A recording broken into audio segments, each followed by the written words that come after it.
I'm testing the recording real quick to make sure the recording works. All right, just give me a couple things, Jeremy, into your mic. Just You want me to rap? Yeah. Can you? No, I cannot. Well, I could if I had to. I could do all things. You have to. No, Right now. My name is Jeremy Robinson. There you go. Is that good levels for you? Yeah, we'll find out. No, let's test it out. Okay. Pause here real quick and go over and give ourselves a little juice. Let's see what it sounds like. All right, just give me a couple things, Jeremy, into your mic. Just You want me to rap? Yeah. Can you? No, I cannot. Well, I could if I had to. I could do all things. You have to. No. There you go. So you can kind of see how you got to be like close up on the mic and raise your voice. Mm-hmm. So be ready to speak up. All right. So let's go ahead and start the recording. Here we go. Boom. All right. It's recording. Hey, everybody on Facebook Live. What's going on? What's going on? See, I'll check into this at some point. So, little quick story about what we're doing here. So, my name is Tobias Haglund, and I am interviewing my friend Jeremy Robinson, who's here with us today. And we're going to be talking about miscarriage. And so a little bit of the story behind why we started doing this. Jeremy, you and I have talked about this a little bit, but when Kristen and I experienced a miscarriage, I learn on podcasts. Like I like to listen. I like to read, but I think if I got to pick, I would listen to something. And so I'm kind of a podcast nut. And when I went to go look and search for like the experience of men who have gone through miscarriage, I remember the first time I looked, there was only like 8 or so.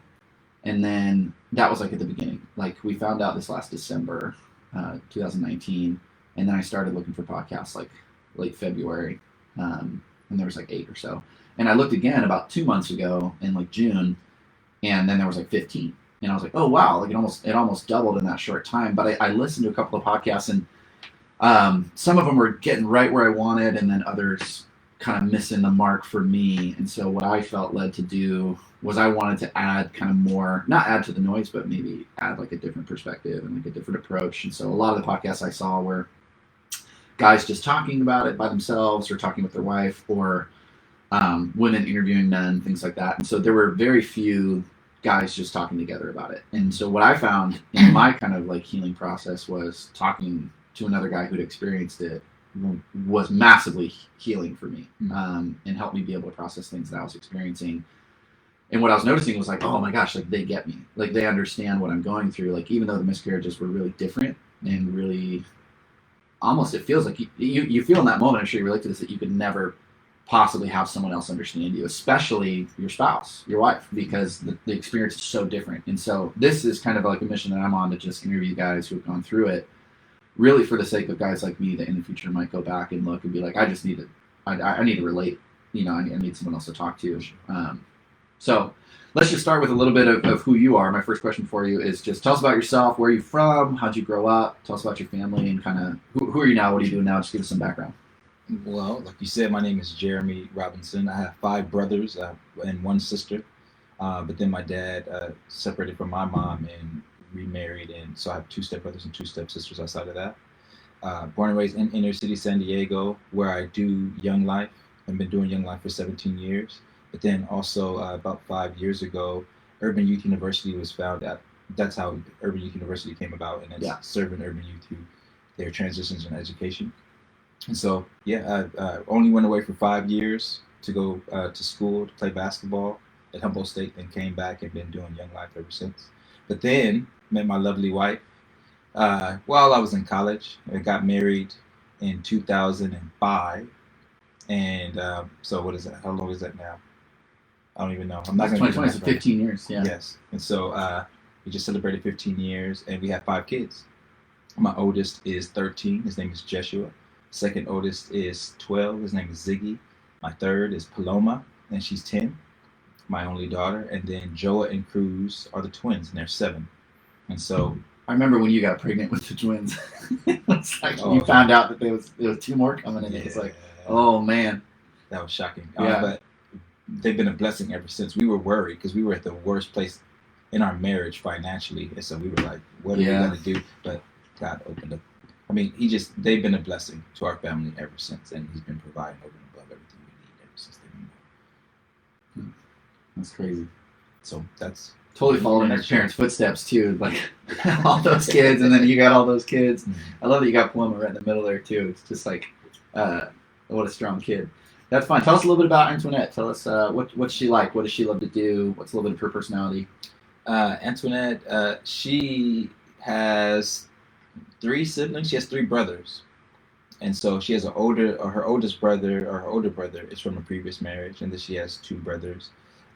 One older, or both of them younger than her, and her dad is Mexican from East LA, and her mom is African American from San Diego, and she grew up in San Diego as well. Grew up in Chula Vista, National City in Chula Vista.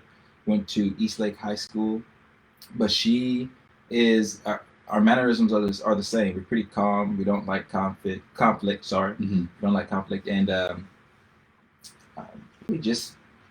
I mean, love having friends over, and she has a good friend group that she has now. But I mean, we're very compatible for each other. But she's finding now that she's learning that she likes to do things that she never knew that she liked to do. Like, for example, riding roller coasters, and stuff like that, or boogie boarding in the beach and stuff that I don't like.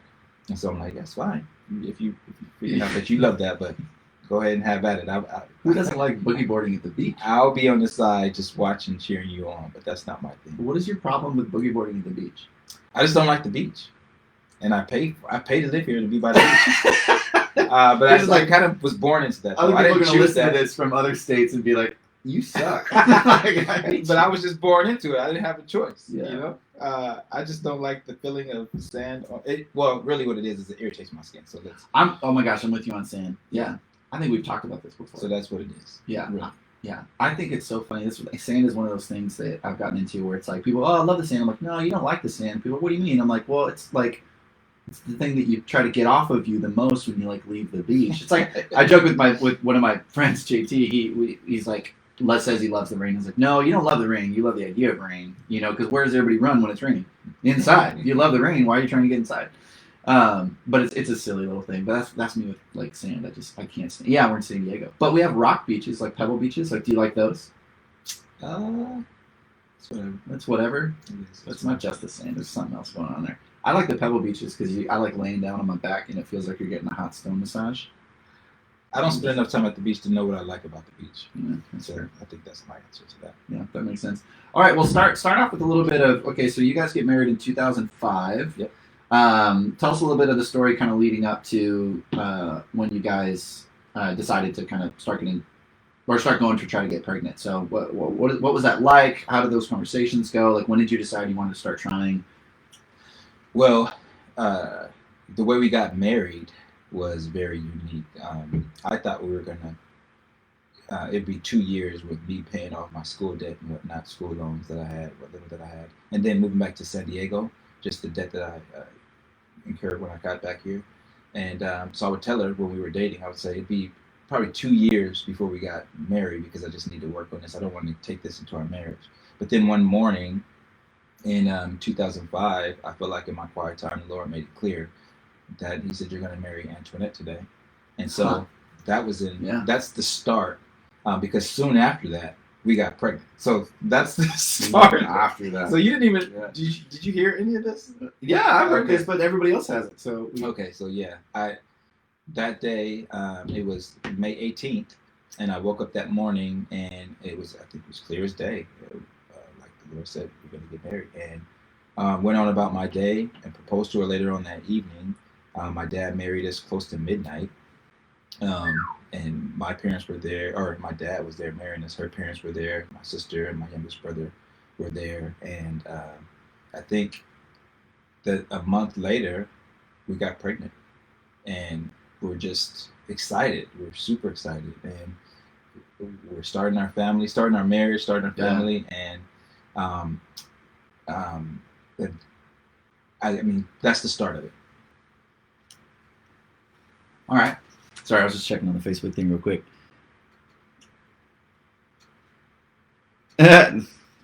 people want to take you boogie boarding. I love that when you hear somebody doesn't like something, and if you really like it, it's like no.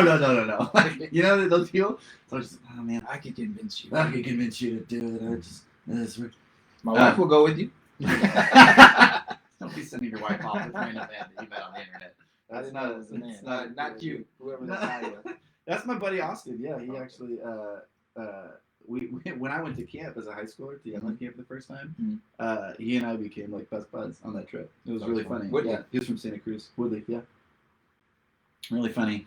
Mary says that maybe you're like her, you just like sitting on the balcony over the beach. Is that would you like looking at it, like seeing the beach? Like, is it a visual thing that you enjoy, or do you just like you don't want to be anywhere near it? I'm cool with being at the beach and watching people enjoy the beach, and I'm sitting in the chair. But I would not want to be running on the sand or in the water. All right. So there you go. Well, speaking of things you don't want to do, why don't you tell us a little bit too about the story when you experienced a miscarriage? You guys just experienced one, right? Right. Okay. So why don't you tell us a little bit about? Just tell the story, however you want. And well, I was told that we shouldn't tell people that we were pregnant before, but I told a couple people at that time, and so we thought at the time that we were going to be 3 months when we went to go in for our checkup. So we thought we were going to be 3 months. At the 12-week checkup. Yes. Yeah. So we're going in, and while we're sitting there, the doctor he looked like he just saw a ghost. And he looks like he knows he has to tell us something, but is dreading it. Is that like the ultrasound during that part? Or? Yes. Okay. During the ultrasound. And so my wife and I are looking at each other, we're looking at him, and we know something's up. And he leaves. And so then we're like, what is going on? What was that all about? He comes back in and tells us that the baby is supposed to be at 3 months in size, but the heart is not beating anymore, and it's only showing that the baby is 8 weeks. Yeah. And so at that moment, it kind of just knocked the air out of us, and we're just like, yeah, right. Like, there's no way that's no way that's true. And so I didn't believe it. And even if I did, at that point, I believe what he said, I was like, surely God's going to change that. Yeah. Like, the baby's heart is going to start beating again. Yeah. Surely he's not gone. Yeah. And, but I didn't have that conversation with my wife. I'm just trying to be there for her, trying to be present with her. But yeah, it just knocked the wind out of us, and we were speechless. What was that like when the doctor left? What kind of feelings were you feeling, like, especially like as the husband? That's one of the things that I noticed, like in these moments that I related to the most, is that there's this very complex, unique pressure or expectation, or even just like, who am I supposed to be right in this moment right now? It's crazy because it feels like totally overwhelming, and you think that you and your spouse are going to be in it together 100%. But tell me some of the things that were going through your head that maybe weren't spoken kind of in that moment as you were discovering that the miscarriage had happened. At that moment, I didn't feel like I was supposed to have it all together. The feelings that I had were just very evident, and we were speechless. We both were clueless. We both were hurt, confused. And but she was looking to me for my faith, and so I was sitting in a place where I'm 25 years old at that time, and I'm thinking, and she's 22, and I'm thinking, surely. And this is the first attempt, right?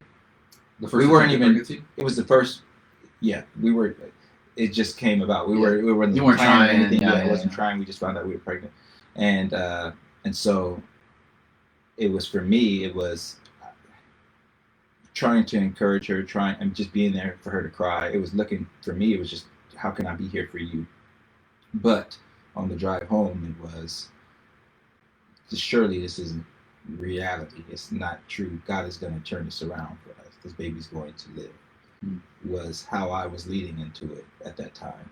Not knowing, I hadn't discussed it with anybody else, so I hadn't known at that time how many people already, or even that my mom had a miscarriage. I didn't know that. Didn't know that. And so I didn't tell anybody. I mean, this is all within a couple hours. Right. And so I didn't talk to anybody about that. And that's where we were. I was just, God's going to turn around, and not really believing what the doctor told me. What was it like? 'Cause I assume you guys probably went home after that appointment. What happened next? Because I that's similar to our story going in at I think it was a little after 12 weeks. Same thing, go in and no heartbeat, not expecting that at all. And we had gotten to hear the heartbeat at 8 weeks. Right. And then, which is just Same. Well, what was that like, man? I mean, like, tell us about the 8 week. What were you feeling at the 8 week? Just excited, just super excited, and it was just a new stage in life for me. I just graduated from college 2 years prior, and so I'm like, this is what I always dreamed of that. So I remember being 5 years old, 6 years old, thinking about being married, thinking about starting a family, thinking about my wife, all that kind of stuff. And so I'm super excited. Like, and then within 1 month of marriage, or 3 months, 4 months of marriage, this is what we're hit with.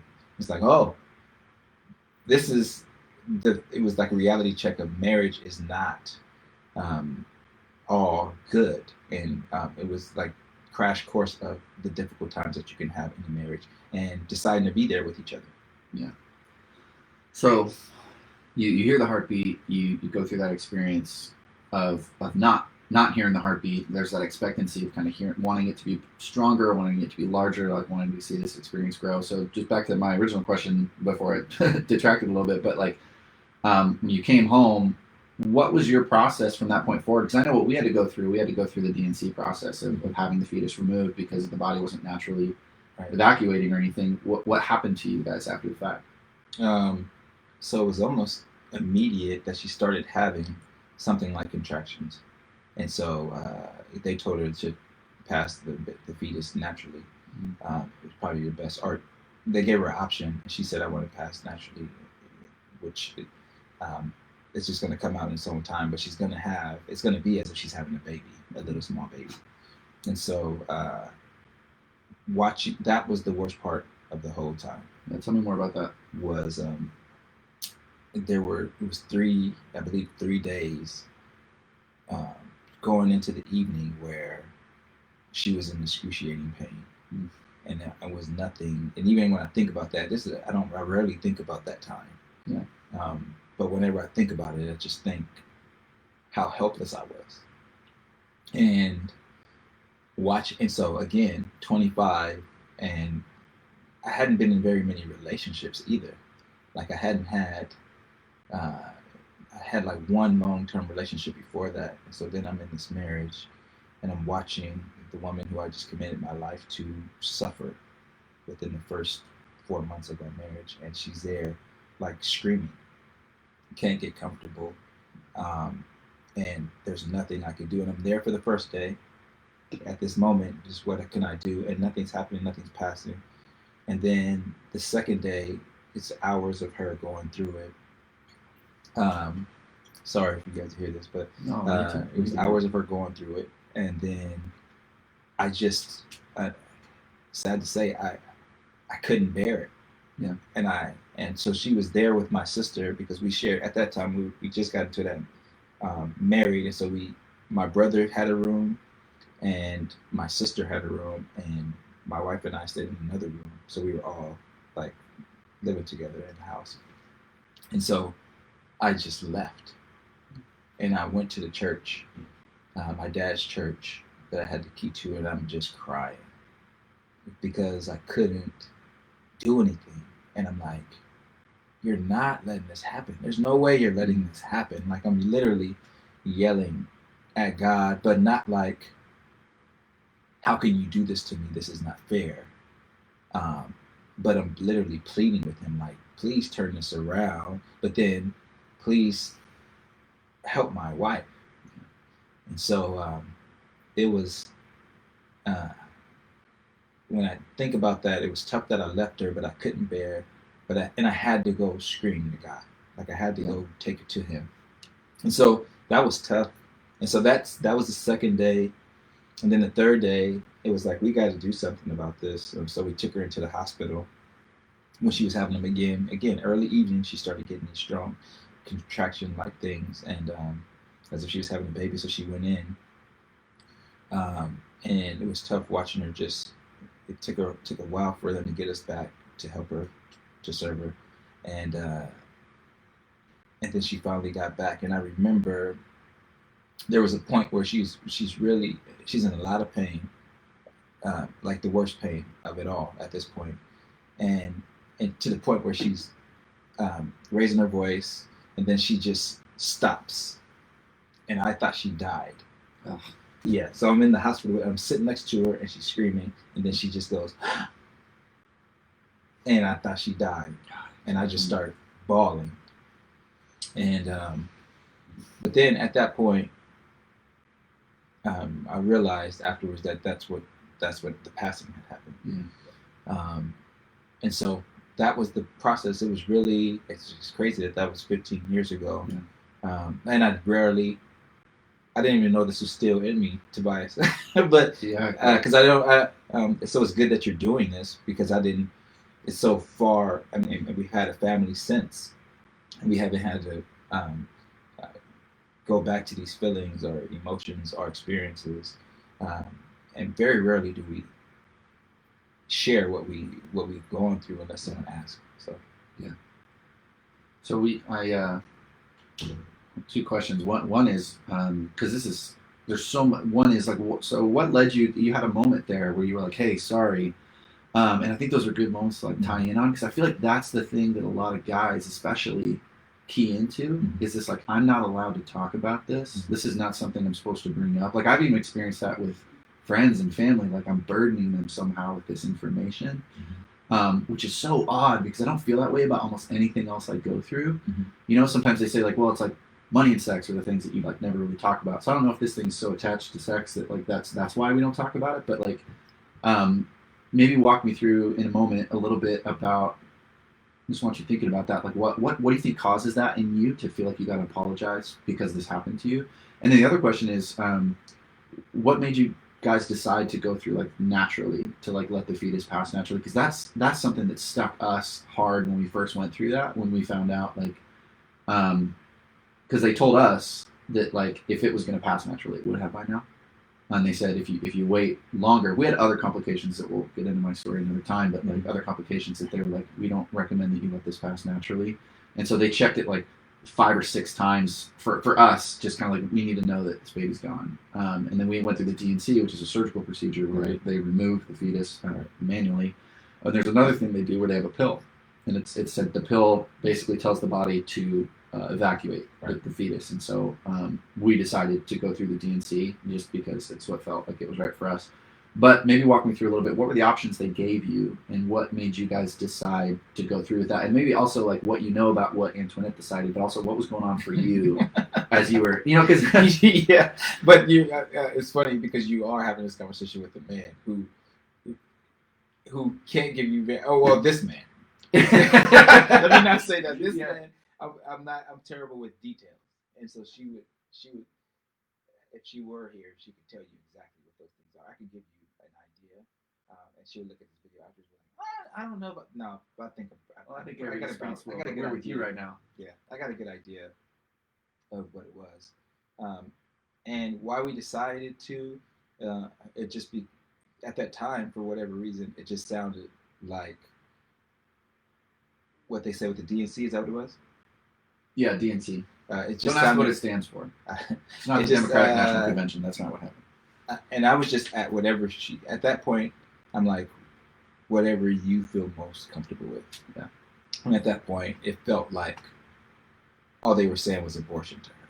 That's all she heard. Yeah. And so that was the tough part. It was just, and the doctor didn't tell us initially that was even an option. I think because it didn't pass in 3 days. Now we're at this point when we're in the hospital and they're saying, these are your options. So they didn't say that before with the doctor who told us that the heart stopped beating. They told us 3 days later when the fetus hadn't passed. And so we were in the hospital when she's going through these pains. She's in the emergency room. And they gave us those 3 options. Yeah. And I think at that point, we were deciding to go with the surgery. But then she had that moment where she screamed and it passed right before. Yeah. But I think it sounded to her at that point, and where we were at that in our lives, she didn't want to because it sounded too much like abortion to her. Yeah, man, that happened for us a little bit too. Because I think it's like abortion's a topic that I feel very strongly about, and I'm an advocate to discuss. And it's one of my final papers when I was getting my master's was on the theological approach to abortion and how the church responds to it, things like that. but that was something for me that was a wrestle too. I heard some good advice that was really affirming for me in that process as we kind of decided after the fact, that it was the right decision to do. In the moment, it just was trying to take care of it. The reason that Kristen didn't want to do the pill was because Kristen had asked, well, when does it pass? How does it pass? And they say, well, it usually comes out like a bowel movement. And, not to be crude, but she's like, so like in the toilet? And they were like, yeah, that's how most people do it. And Kristen was like, I mean, no shame to anyone that goes through that because everyone's got to decide for themselves. But for her, she was like, I can't. I couldn't. I'm not sure I can. I don't think I could flush it. Like, it just was like, not to be crude, but like that's the reality of what you would have to go through. And she was like, I can't do that. And then the other option of waiting, they told us like, you could wait, but it's just going to get, and again, we'll get to my story of, at some point of like why we couldn't wait, because it was going to be a danger to Kristen to wait. There's some unique complications there. But we picked the DNC, and later on we were talking to people that had gone through it, and they said, yeah, that's an interesting thing. Like, it's no more an abortion. A DNC is no more an abortion when the baby has died than cremation is murder when you have a relative die. Like, it's just one of those things where it's like, it's gone, which is so hard, I think, when you're in that moment, because you have to make that, in order to make that decision, like, you've got to decide that the baby's gone, but there's like everything in you not wanting that to be true. Mainly your wife. Yeah. And so it's like, how are you feeling? And so that was my posture, was always like this. Let's say my wife's right here. It was always, yeah, what do you think? I'm with you with whatever you decide. And so that was my posture at the time. I think it's most guys' posture. Yeah. I think that's one of the things that makes the guy's experience so difficult is pointing towards the woman, saying like, well, it's up to you. And like, I want to hear like, again, like what caused you to feel like you needed to apologize to share the story. But maybe I think that kind of relates a little bit. It did. You think it would relate, but I don't think it had anything to do with that. Sorry to not give you what you want with that. But I felt like it's 9:30 in the morning. I'm sorry you're hearing this graphic story. Yeah, but that was my apology. Yeah, I get that. I think it just sparked up in me. I know I've felt like I'm sharing too much when it comes to this. Have you ever felt like that when you're talking about this? You mentioned that it's hard to talk about it. You don't talk about it much, but have you ever felt like... No, for whoever wants to hear it. And so I think you might ask this later, but I don't feel like people want to hear it. What they went through when they're going through it. And so for whoever wants to hear it when they're going through it, then I say, actually, my wife and I went through this. And then, like for you, you said, what was that like? And so I went into detail, but not many men asked me that. And even when I found out that my mom had a miscarriage, I think after me, no, maybe before me, because again, she had 7 kids. I think before me, she had a miscarriage. My dad didn't talk to me about the actual experience that he went through. He just went to the spiritual side and talked to me about spiritual things in regards to it. He didn't talk about, this is what I went through, son. And I still don't know to this day what that was like. I might ask him now that we're having this podcast, but I don't even know what it was like for him. Yeah, we never talked about it. How many guys have you talked to about their miscarriage? If you could take a wild guess. I would probably say 3. 3. But I found that people who were older than me, I found that a lot of people who were older than me had miscarriages. When I had a miscarriage, I found out that there were more people that had it, and it wasn't a discussion. It was just, oh yeah, it was almost like, oh yeah, been there, done that. Like, I had that. You'll be all right. You'll get through it. That was kind of like the conversation. Yeah, short like conversation. Generational thing, right? That's the short conversation I had with most men once I told them that we had a miscarriage. Matter of fact, we just talked about Doug Ament. I don't know if he's watching this, but while my wife was going through that, I met him for the first time. And I don't know if he had gone through it, but I was talking to him about it. While she was going through those, so in the daytime, she wasn't having those pains, and I went to go meet with him. And so I'm trying to figure out my job. I'm trying to figure out being a husband, trying to figure out being a dad. I thought I was going to be a dad. So all these things were coming into play, but I had that conversation with him, and I can't remember if he had a miscarriage or not, but I felt like he was giving me advice through that. Yeah, I don't think so, but I've also spoken with him recently about the ones that we went through, and he's very kind in that. And I think like he's one of those guys I think you talk to, you might as well think he went through it, right? Because he relates in that way. Love you, Doug. Dougie. He doesn't like that name, I don't think. Because So that means he's gonna have to know how to beg you. I don't think he would know what that is. We should Cheers, try Doug. to make that happen. It's just coffee, just so everybody knows. I don't want you guys to think anything weird. Hey y'all. Also, if you're watching this and you want to throw some questions into the chat, we will definitely come back to some of those later if you want to do that. So feel free. Okay, so let's go back to so the miscarriage had happened in the hospital. You had that feeling, the experience of it like elevated. It's when it takes this deep breath and it passes. Continue on with the story. What happens next? And she just was sad. Just, oh man. And so here I am in a place where me as her husband, there's nothing that I could do for her. She's just sad and very well could have gone through a depression at that time. Her grandmother, who she loved to death, had just passed a year prior. And so maybe a year and a half prior. And so it was just two major blows in her life. And for her, 23, so from 21 to 23. It was just a tough time for her altogether. And so she was just sad, and we went home. We didn't say much. The time where she just would not really want to eat, not really wanting to, and she was in pain as well. And so, and then we went into the spaces where people were telling us, "Oh yeah, we went through it. We're praying for you. You're gonna go all right." Not many people went into detail. Women would share. Yeah. But no men that I know of would share that they went through it and go into detail. What was the next conversation that you and Antoinette had? Like, was it that night? Was it that next day? That next week? Like, when did you guys talk about it next? And what did you guys talk about? How did that go? Antoinette, she was. So where I was thinking, it was my interaction with God was, why? Or you're going to change this. You're going to turn this around, like I said. Right. Her interaction was, she felt like she was being punished for things prior. Yeah, I remember you telling me about that before. Yeah. Tell me a little bit about that. Well, I mean, without going into that, would have to be what she shares in her story. But she just felt, she took it that way. And that was her relationship with God at that time was, surely I'm being punished. Yeah, I think there's things that she had done that she could draw the line to. This feels like the appropriate punishment that God is putting on me for these other things. Which is what the enemy had made up in her mind, that she was being punished. And so that was how I had to be there for her, was that is not what's happening. And we will have a family. But she was very much scared. Like that was the main thing was, I'm being punished, and at that point, we won't be able to have kids. That's my punishment for life, is what she had made up in her mind. And so that was kind of our conversation. What was that like, man? Is that like, had you guys had conversations like that before? Or was this the first time that was kind of?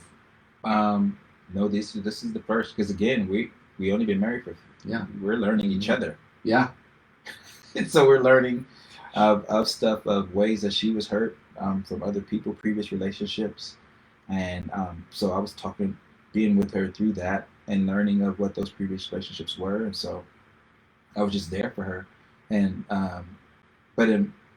like I said, it was just a crash course for me. I felt like, for God saying, this is what marriage is. And I felt like he said, so once you tackle these things in the first year or two, you're going to be straight. But this is what marriage is deciding to say we're with each other. Because as you learn her stuff and she learns your stuff that you guys are bringing into from your own past, you got to know that you guys made this commitment to be there for one another. And so it was just letting her know that I love you. There's nothing that you could tell me that's going to change the decision that we made on May 18th, even though it was 4 months ago. And I think that's what she was thinking. There's nothing that you could do. Again, she's 23, young at that point, and a total different person from what she was then. But there's nothing that you could say, and hopefully there's nothing that I could say to you. And that was what we were learning at that time, was we made this commitment, and thank God we did. I wouldn't prefer to do this do life with any other person, and knew that at that time. Yeah. When you guys started to kind of go through like the coping and healing process, like what, if you don't mind sharing, like what ways did you use to cope, or good or bad, cope or heal or process, or some people say move on, move forward. A lot of people kind of find their own way of connecting with it, but like how did you start the process of we've got to move ahead? Did you guys just like, we're just going to throw that in the past and not talk about it anymore? Or did you guys do anything to kind of memorialize or kind of create? I mean, there was so much going on in our lives that it was just part of what we talked about. But there was so much going on that it was just one of the things that we were talking about. But it didn't get much attention because the way I did cope was I threw myself into my work. Threw myself into going up in the campus, to the Hoover campus and meeting kids and coaching basketball. Like I threw myself into being there for others and being there for her at the same time. For her, she was working as well, so she threw her. But it was tough because she worked at a daycare, so she had to go back to work, and she's watching and caring for these babies, these toddlers, from newborns all the way up to 4. And so that was her job for 4 years. And so that was tougher for her to watch that. But she had coworkers that were walking with her through it. She had 3 coworkers. One of them was my sister, but they did a good job of just laughing, create moments where they could just laugh and just letting her know that she has people walking with her through this. Yeah. So what was the toughest part for you? I noticed something that when I talk to other guys, it's like you said, it's so much. It's like, I'm the husband, I've got to take care of my wife. Like she's the one hurting. She's the one that went through this. Like she's the bearer of like most of the physical pain as well as you assume kind of the emotional pain. But what was the hardest part for you now that it was done and you're both kind of moving forward? What was like the hardest part after that? Whether that's being a husband or being an expectant father. It was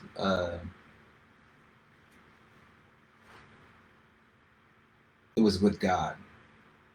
It was some things you just say no to. What do you mean? Because I'm asking that you would make this baby's heart beat again.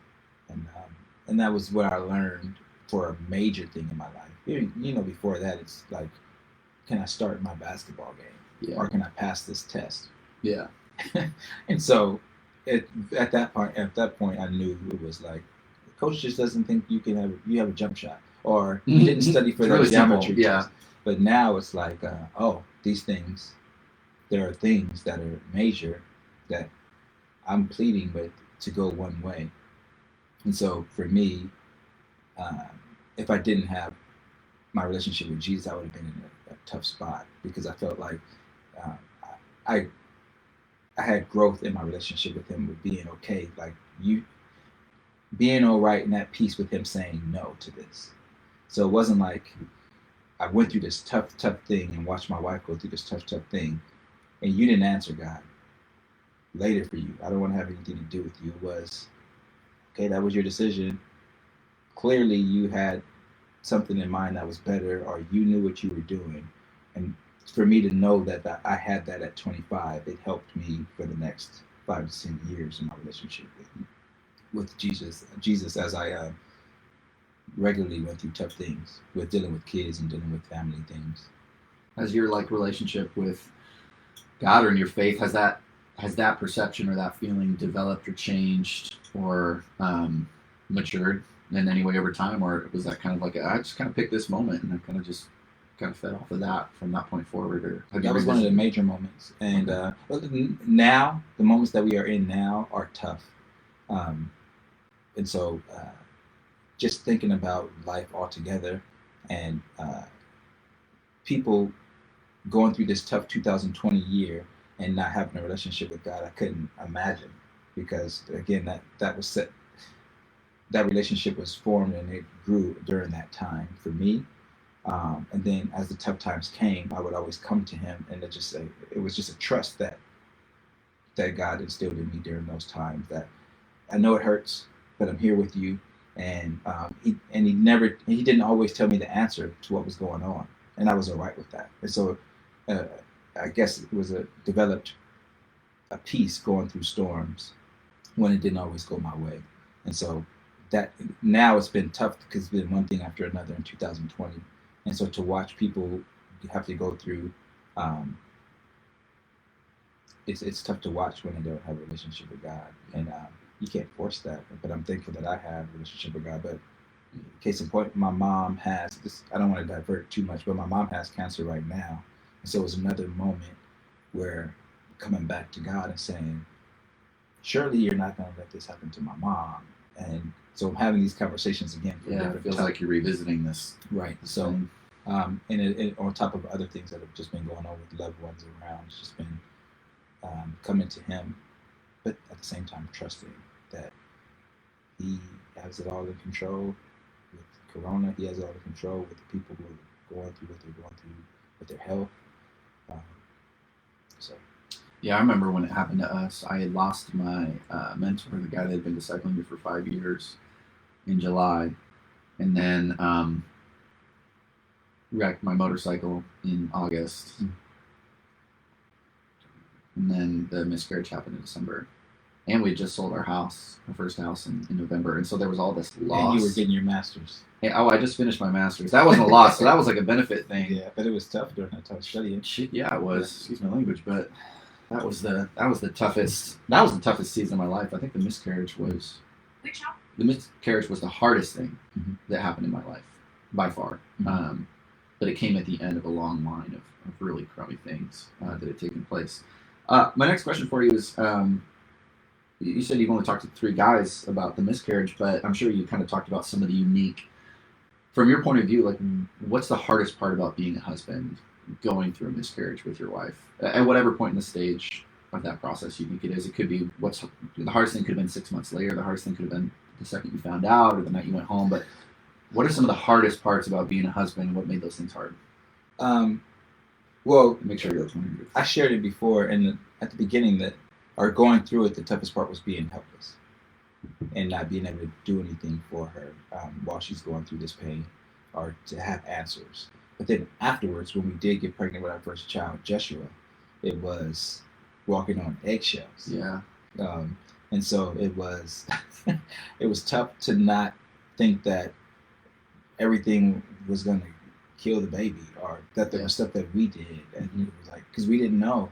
From what I hear, a lot of people, or some people go through several miscarriages and we didn't have to go through that. And that's tough. I couldn't even imagine because of the eggshells we walked on with our first child. Yeah. And so I think when Ziggy was born, our second oldest, we didn't have it as much, but it still was there. And so it was being with her, trying to keep her thoughts centered and not go off and think the worst of what could possibly happen, but trying to stay positive and encourage her, just calm her when she starts start getting bombarded with all these lies and that the enemy's given and whatnot. So just being there for her to keep her centered in her thinking and not be stressed out over the baby's going to pass. Yeah, and that was one of the hardest parts. That was the toughest part, was being an encouragement through walking on eggshells with our first son. Why was that so hard for you? Because I get it. From just watching firsthand, being with you, and that was your actual reality. Yeah. It was our reality as a couple, but it was your body. Yeah. And so I get it. It's like you get it, but it's not, it almost feels like you're faking it in a way. Like you're faking the positivity, you're faking the ability to understand what they're really going through. You're really just trying to be like a consistent positive force, but like you're also like getting destroyed, like in your own heart, like you're getting torn up and you got your own stuff to go through. Not really. Some people might, but for me, I felt like that wasn't going to happen regularly. Again, she's still wrestling with, this is going to be a way of life for us. We're never going to be able to have it. But for me, I felt like that was a one-time thing.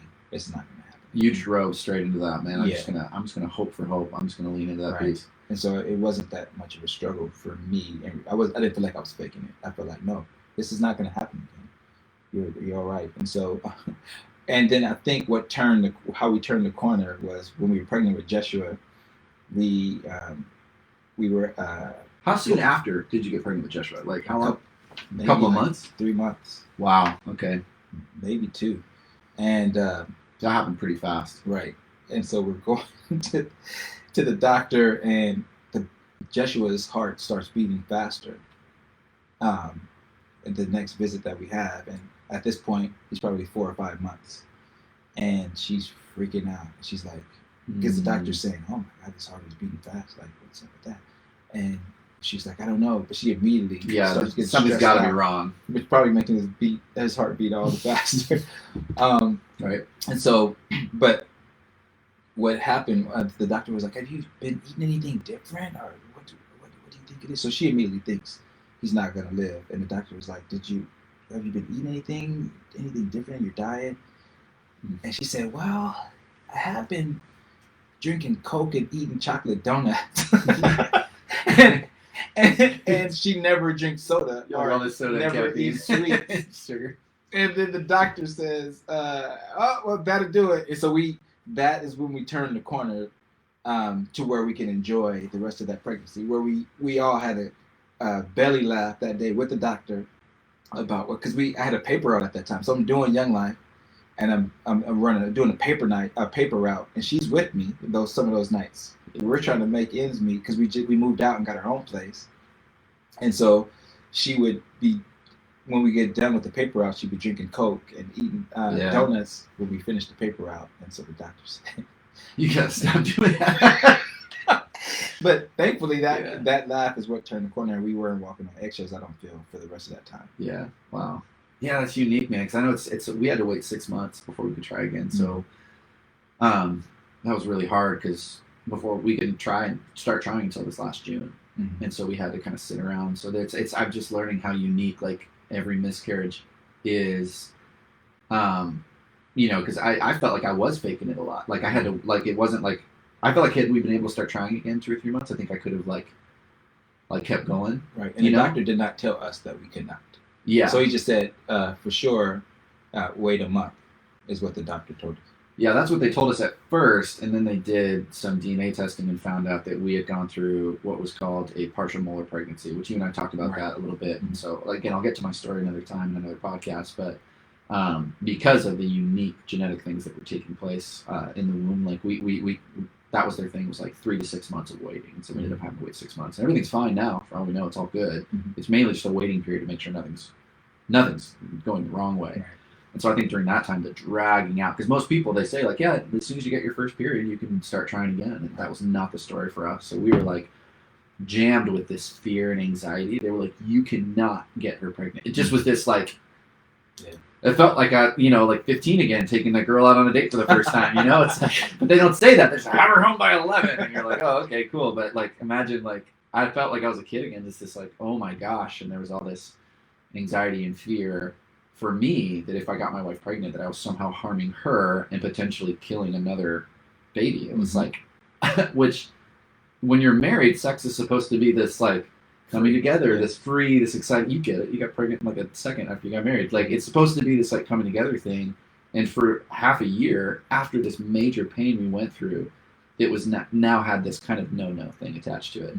So even on the practical level, like putting the goalie back into play, and you're like, this sucks. I hate this. I don't want to do this anymore. Because you get like, I mean, you start right away, so it's whatever. But when you're trying, it's fun because there's no rules. Right. But then all of a sudden this comes in, and it's like super high anxiety. And so I felt like trying to encourage Kristen, I was experiencing my own, just like, God, I just feel like the worst.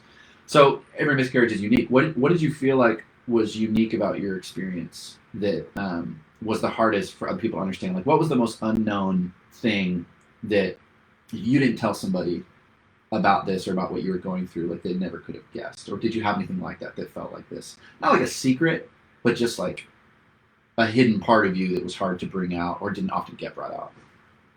I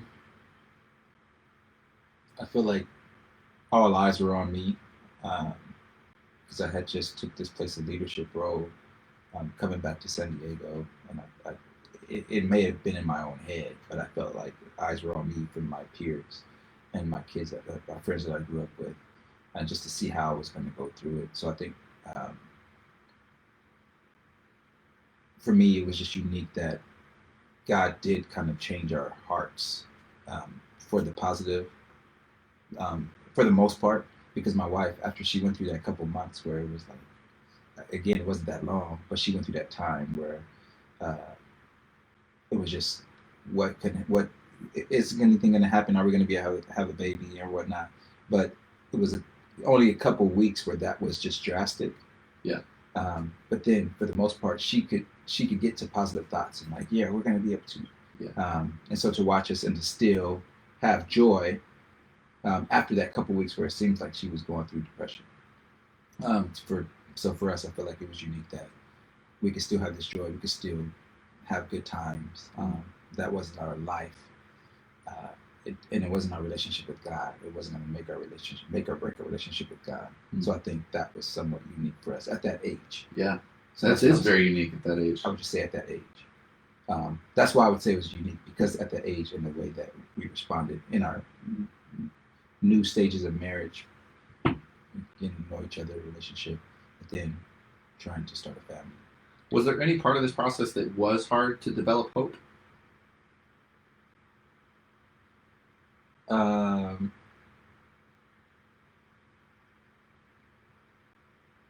Healing for my wife, just over life altogether. Right. And so this was just one of the things. And so, and for years she's been free, but it took, it was hard to keep hope that she's going to know that she's free, that she's beautiful. Like, you're beautiful.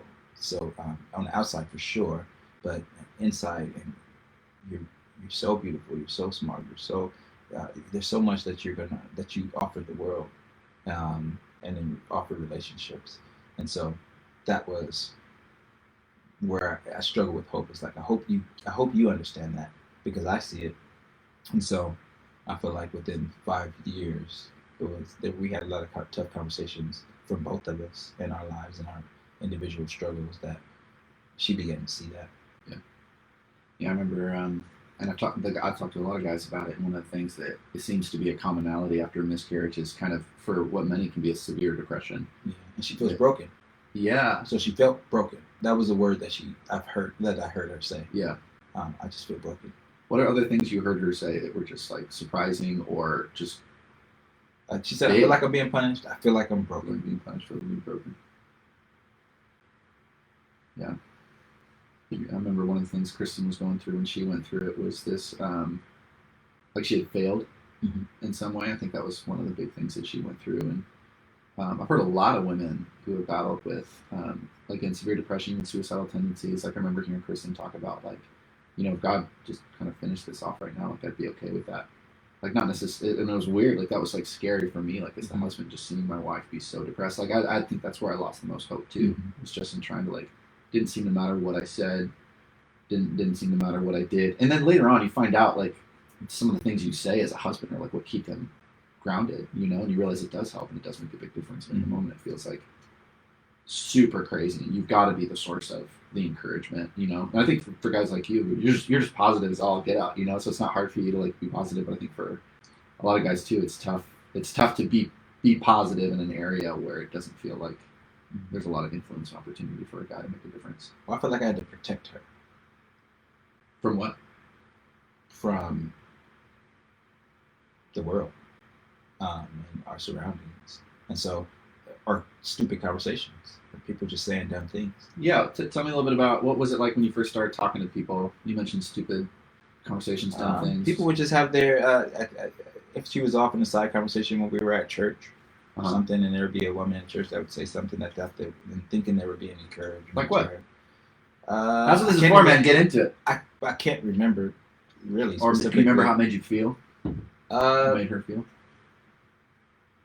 I remember her making her feel like it wasn't a big deal. Just minimizing in general. Right, because we've gone through this before. Like I said before, it's like, you'll get through it. Yeah, sure. I had one, I had two, I had three of those, girl, and making her feel like what our experience wasn't big. Horrifying. Yeah, like the and biggest, that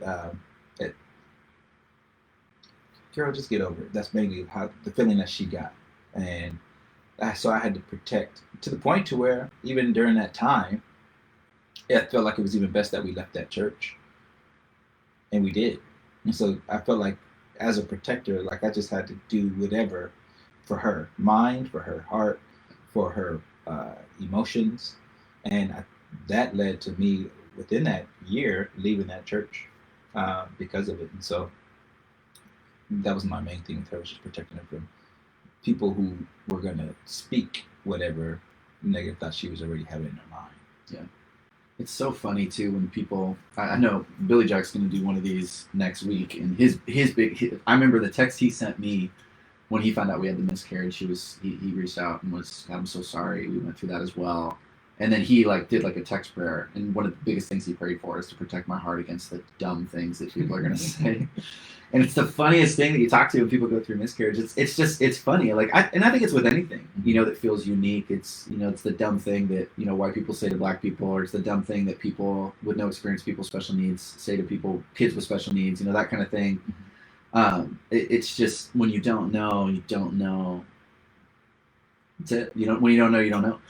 But yeah, that minimizing thing was huge.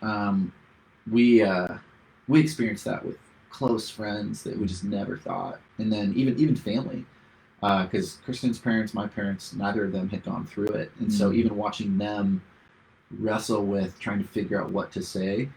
There's one thing I talked to my brother about too, because my brother said something that was helpful, but he didn't know was also tough. Is he was like, "Hey, I don't want to say anything dumb, I don't want to say anything out of line, please let me know, will you let me know if I'm saying something that's hurtful or mean? I want to be better, I want to grow and learn, And then he also was like, don't afraid to call people out and tell them hey, don't say that, that's insensitive or whatever. And I told, I don't have any problem telling people. Yeah, I was like, bro, that's not my issue. Which is good. It's great. Yeah, it's a gift. I think, why not? Let's call it that. But I told him, I said, here's the unique struggle that I've gone through that I just kind of want to advocate for other guys listening to something like this is, I also don't want to be responsible to be teacher of the world, and I know you've experienced that as well. Because they're all unique. They're all unique, you've talked about that with race, in Young Life and stuff. I've heard you kind of been I don't represent all people of color, and honestly, I'm kind of exhausted with being brought up and being the flagship for all these conversations. It's I don't need to be your token person with all the information. And I kind of have felt that with Miscarriage too, where it's but basically what you've done, and this is just advice for people maybe listening to this who haven't gone through miscarriage, maybe they know someone who has, is passing off the responsibility to initiate correction to the person who's in pain and who's mourning and who's grieving. Sometimes isn't always the best thing, and don't expect them to correct you all the time, because that's not the kind of life and relationship they want to have with the rest of the world. They don't want to have to be the social justice warrior that corrects and changes everything. Because when you're really in it, when you're really grieving, you just have such little energy to correct people, especially those that are close to you.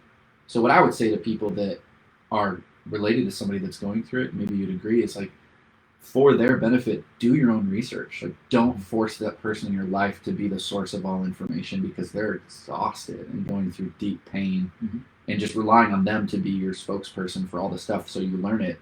It's basically just passing off all the work onto them, which I assume people don't want to do. Family don't want to do that to their family. Friends don't want to do that to their friends. And so what advice would you give to family or friends who know somebody that's going through a miscarriage, of maybe some do's or do nots that you think might help them support people in their life who are going through it? I would suggest be around people who are encouraging. You said, Doug Emmett, just even though he may have not gone through it, he just has a way about him that is encouraging, that helps you to even process your thoughts, process your emotions. Just a person that you trust to be there with you, to just listen, or to just cry with, or whatever that may be. But not many people. I wouldn't walk through that journey with a bunch of people. Me personally, I would say there's one or two people for you as a man, and then your wife as a woman, for them to just spend time with them and share their feelings, share their emotions, share their pain. But then be all right with just processing it as a couple. And so one or two people outside of the marriage, but then we're in it together as we grieve together. And I'm here for you, but let's not have this conversation with very many people. It's not going to be a public conversation.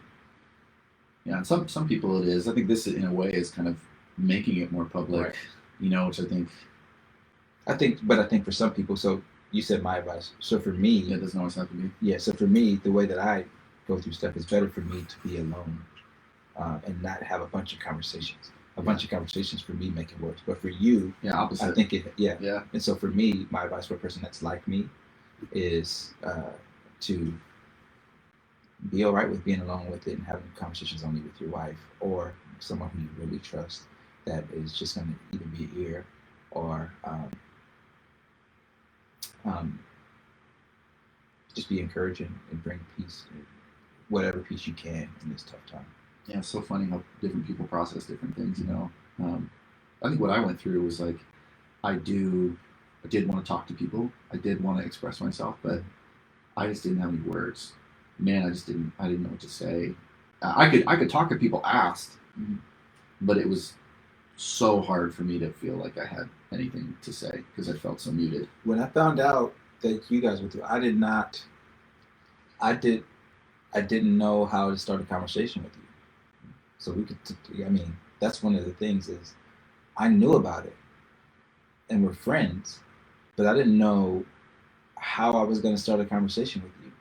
I was like, because I feel like I'm still learning who you are.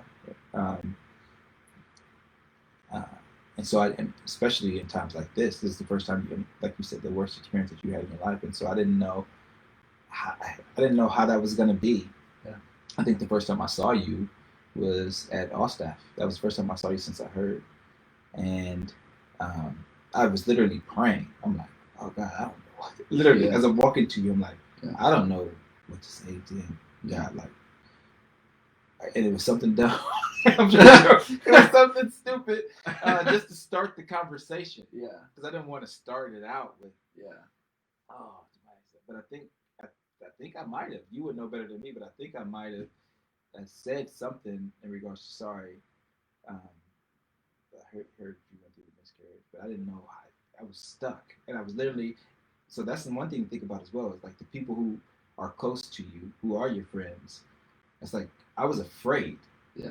Like I was and going through it, I was afraid of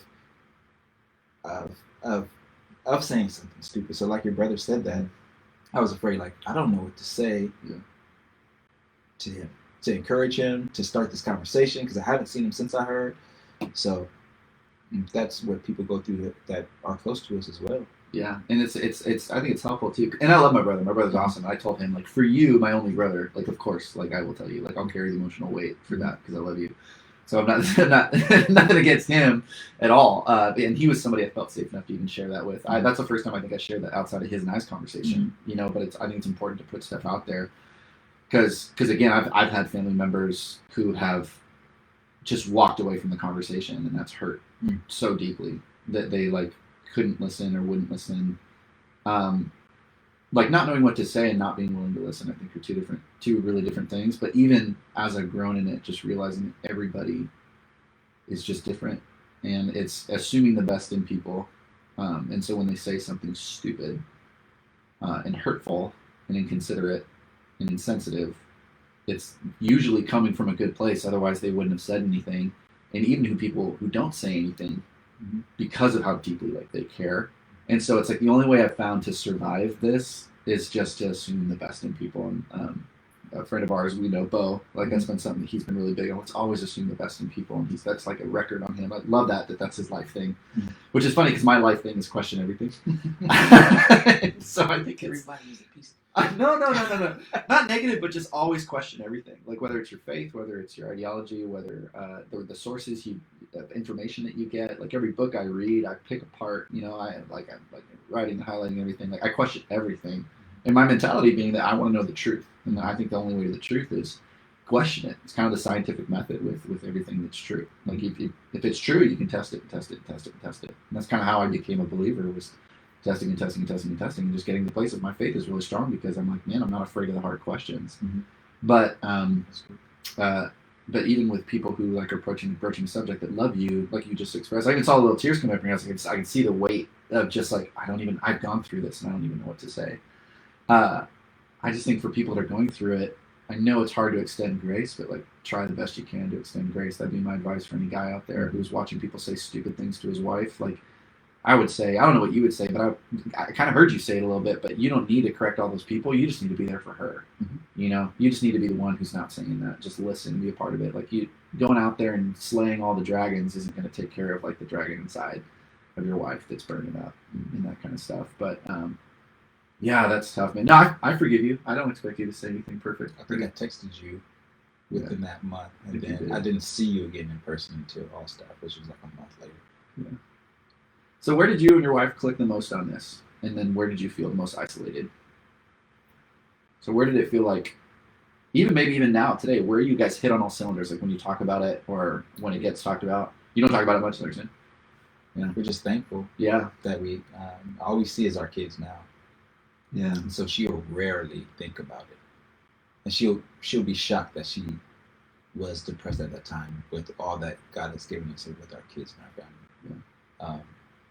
And so the question is, Like, where do you guys click the most on this subject? But it's also kind of like, hey, if you guys don't talk about it much, and I think it's different for everybody. Some people, I was listening to one of the good podcasts I heard the other day on this, and the wife had said, like, I think about it every day, you know, in a good way for her. And so it sounds like one of the ways that you guys have coped is kind of moved on into.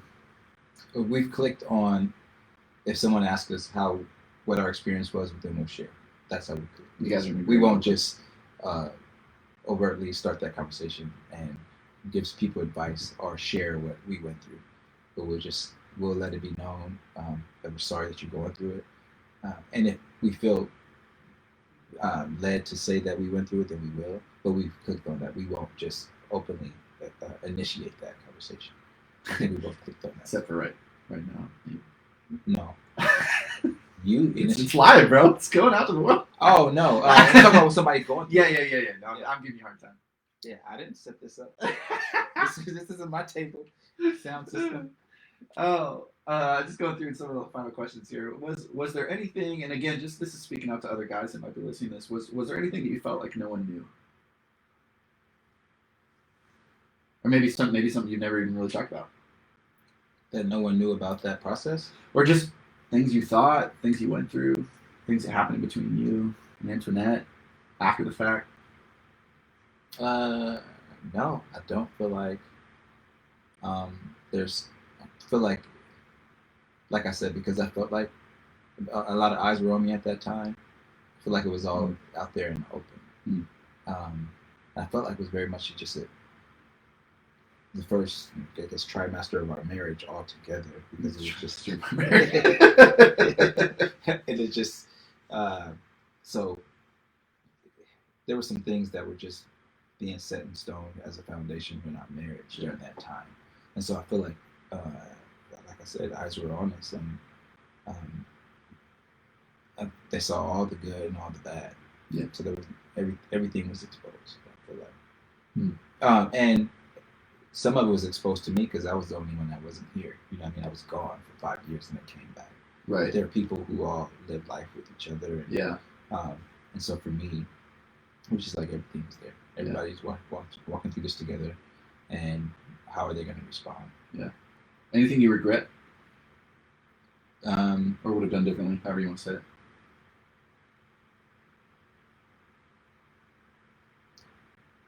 I wouldn't have left When she was going through it. when she was going through it, because that hurt her. And at the time, I was like, why in the world? Did I think that was okay? And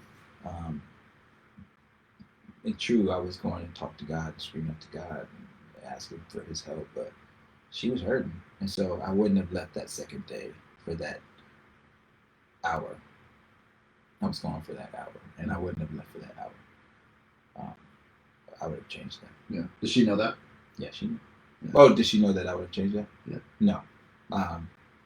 She knows I feel bad about that. So yeah, I guess she knows I regret that. If not, she'll know soon. Was there anything you needed that you didn't or couldn't get as a husband, as a father?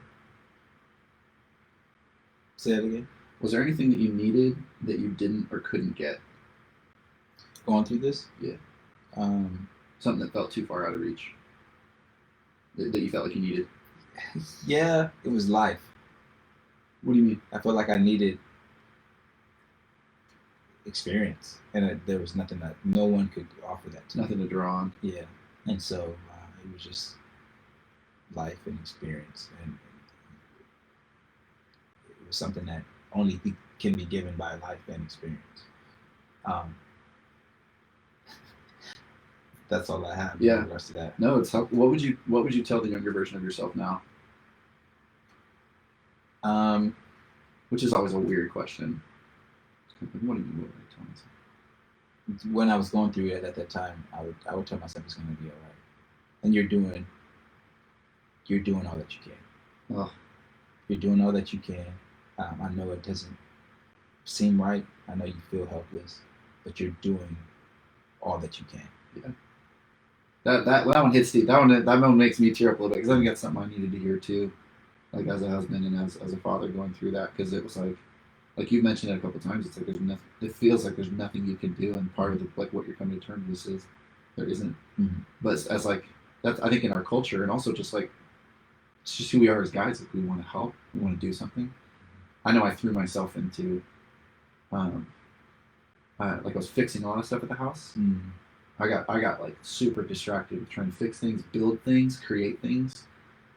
And like I think in a weird way for me, it was like I know I wasn't like fixing my baby. Mm-hmm. Like I knew I couldn't bring it back. I couldn't do that. It wasn't like I was figuring that out through fixing stuff, but like I needed that feeling of like making something. Like I needed that feeling of like fixing something. We had a unique experience because we got to go and kind of just remember like what the birth date would have been. Like that was supposed to be in June, and we didn't get to have another baby in the meantime. And I don't want to say distract, but like move into a different conversation because it's like right, that did help us. Yeah, they got like so that's like really cool. But we went all the way with nothing, kind of up into the day that she was supposed to be born. We named her Lexi, and it was crazy. Yeah, I think for me the thing I felt like nobody knew was just how hard it was to like lose a child, because again we weren't allowed to just try again. That's some of this dumb stuff people said too, because for us it was like there's no replacing her. There's no other kid that's going to take that spot. Like there's a lot of ways that you can kind of memorialize things where it's just like I even thought about that on my walk the other night because Kristen's not been feeling well, and so I went and walked the dogs for myself, and that was one of the things I was thinking through is if we get a chance to have another kid, will that be my first or will that be my second? Because what we've gone through has been that was our first, and to the emotions that you go through, it's just insane.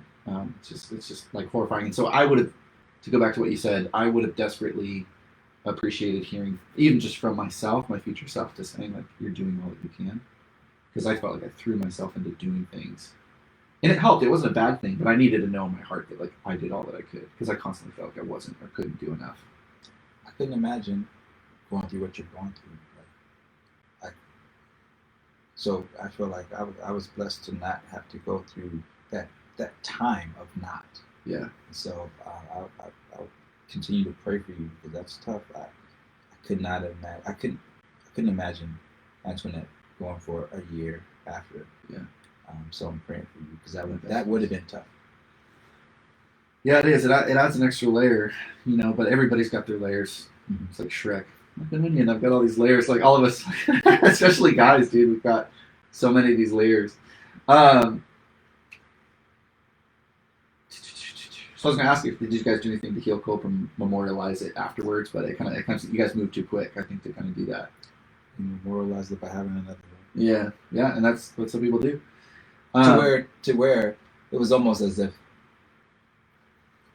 sorry to say, but that baby wasn't real almost. Yeah, kind of made it that way. Like she didn't have any ties to who the baby could have been. Because it was immediately like we started thinking about Joshua. Yeah, that's what I noticed too when we went through what we went through, and while we're wrapping up, was like what we found out we experienced, and again I keep saying we'll get to my story another time, but what we went through was 1 in 1,000. Like what happened to us. It's not genetic what happened to us. It's not likely to happen again. And those are all the stats and stuff. But what we went through was like 1 in 1,000. So even relating to people going through miscarriage, it's just been like so different. But then like I've talked to people who have been able to try the next month as well, and like your story is just as different from like the next guy's story, you know. And some people it drags, some people it doesn't. It's just everybody's different. But what I've noticed is that no matter how different the stories are, like there's something terribly healing and good about being able to share the story, especially with other guys, because there's just a relatability to it. It's just like next level. I've just been like, I've grown so close to you and to some other guys who have gone through it. Like I've got this special depth of relationship with guys who understand this, even though it's so different. Because losing a child is insane. It's just nuts, you know. And some people, it doesn't feel as big a part of the memory. And some people it feels huge. And I don't know what it's going to feel like for me once we can have kids. Like I'm still in that period in between. I mean, imagine that for you, like that period you went between having a miscarriage and then, you know, getting pregnant with Joshua. It's like take that and exactly. It's That's what I'm saying. Like I so much of that I can't even remember because it was such a short time, and that's why I would definitely be praying for you because I couldn't imagine that being, Well, as we're finishing up, thank you for sharing your story. I appreciate that. Thank you, Internet, too, for allowing Jeremy to come and share the story. Is there anything that you would want to leave? I think the 2 people, or maybe three people I would leave it with, and you can have the same thing for all of them or whatever, but I think there's people that are going through it who experienced it, or maybe experienced it and haven't had the chance to really heal. And then there's people who are close family or close friends of those people. And then there's just people out there who don't know anyone that's had, or they know someone that has it, but they've never talked about it. I mean, one of the things I found out was, like conservatively, 1 in 5 pregnancies, not 1 in 5 women, but 1 in 5 pregnancies is a miscarriage. Which, you know, you with 5 start kids, hearing all those statistics after we got. Yeah. Like, what the heck? Yeah, that's all. Every podcast I go to talks about it because you really only hear about it after you go through it, and you realize how stinking common it is. But there's also so many miscarriages that happen at home that don't get reported, and so they say it's probably closer to a quarter of pregnancies. That 1 in 4 pregnancies don't make it, and you think about it, and you're just like, oh my gosh, like it's just insane. And it's 1 in 4 pregnancies or 1 in 5 pregnancies, so it's at least 1 in 5, but not less. You know, you go into a room full of like 50 people, so you could say at least 1/5 of them have gone through it. But again, it's not 1 in 5 people; it's 1 in 5 pregnancies. And so for people who have multiple kids, they might have had multiple miscarriages, and that's like the big fear of like it's having experienced one. But I talked to somebody that went through 8 miscarriages before they were able to have their first. I just was like, and I talked to people who had 4 before they were able to before they would have their first. But I've also known some people that had 1, and then I know women that had 1 and then had 6 and then had their second and then they stopped. And then I know another couple who had 4 and then had 2 and then 4 miscarriages, had 2 kids and then stopped. And I just didn't know at all. And it's so, I'm just trying to have grace for the understanding that like it's just not common knowledge. How do you talk about it? So this is kind of like, I'm hoping that this is my little piece of just what I want to do. It's healing for me. I wanted to do this like selfishly just for me, just so I can kind of heal through the process. But I mean, seeing you, it's still like, I mean, it's coming up for you. Like it's always part of people's stories, you know. Yeah. But what would you say? What would you close with? What would you say to somebody who's gone through, whose maybe stories looks like yours? What would you say to family or friends who know somebody who's going through it? Maybe that's why they listen to this. And what would you say to people who are just oblivious? And again, it could be the same thing to all of them, but it might be different. I would say although every situation is different, treat all of them as if they are devastating. That's that advice for who? For all 3 of those. All 3 of those, okay. And so if you're going through it, it is devastating, and it's all right to know that. Yeah. You know what I mean? Yeah. To know that this is not okay. It's not the way it's supposed to be, and it hurts, and those feelings are valid. Like to know, it's okay. Yeah, it is crazy. It is confusing. You're not alone, but in knowing that this is devastating. And then for the person who's the loved ones who's watching go through it, never treat it like it's not that. And so with grace, with discernment, walk alongside those people and say something or not. but be there to read how I can respond and being there for my loved ones. For the ones who haven't, know that it's devastating, or treat it as if it's devastating, because I think it is to each person going through it. So, because I say that because people were making it seem like it wasn't a big thing when I was going through it. That's why I say that. Yeah. If you don't mind sharing, my last question would be, sorry, I'm going to check on you real quick, make sure we're not missing anything. All right, cool. So my last question for you would be, We're still talking about the beach. yeah, a little bit. What would you want? And maybe they already know this, but my last question is, what would you want your kids to know about this experience that you went through, and what would you want Antoinette to know? Like, even she may already know it, your kids may already know it, but like, as a father, as a husband, what's the thing for you that is most important that they would know about you in this? That I and your mom, us, we trust God. With whatever it is, with my mom with cancer, with your mom going through miscarriage, with the things going on in the world right now, that we trust God. And so, and that was the beginning of it. So the beginning of our trust started with going through this devastating moment within the first 4 months of our marriage. But that through the worst, we're going to trust God. Through the most hopeful times, we're going to trust God. And so I think they get that. We keep trying to say that in different moments when those moments arise. But that would be my hope, is that they get that, so that they go into their adult life or even teenage life living that way. That well, this may have not worked out the way I thought it was going to, but I trust God. Because me personally, that started when I was a teenager. And so my hope is that, before I met Antoinette, so my hope is that they develop that even now as a teenager or going into their teenage years.